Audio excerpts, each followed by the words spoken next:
Check out this 26 quart air fryer machine from Kitchen Elite. This thing's pretty cool. I especially like that French door design. You saw me just open it up. You can actually just grab one of the handles and open one door and they will both open up because they're on this lever mechanism here. But overall, this thing is a great product. It's got a ton of different functions. There are 18 different preset options. You can see they're all set up here in the front. It's got anywhere from air fryer to steak, bacon, chicken, fries, fish, shrimp, wings. You can defrost something inside of here. It's got bagels, bake, broil pizza, pastry, warm, roast, and toast. The way you switch through the different options is just hit this little hamburger button here and it switches through and goes through each one of those settings.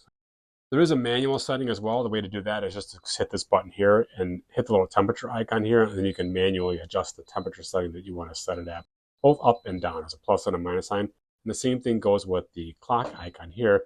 You could change the number of minutes you want the air fryer will run. There is a light button here that turns on the light inside. Then this last button here, when you press it, will turn the machine on for whatever setting you've got it at. Like I said, the French doors are really nice. They open up like this. So they open up both at the same time, keeps the other hand free. It came with a couple pans. It came with a solid pan here. It came with this regular rack, just typical air frying rack. It also came with a dehydrating or air frying basket, if you will. There's actually some labels here on the side that show you exactly which rack to put it on. For example, if you're going to bake a pizza, you want to put it on this rack. If you're air frying, you maybe use the basket and set it up in this one. If you're doing a fast fry or broil, you put it up on this upper rack here, and then the dehydrator is up on the top.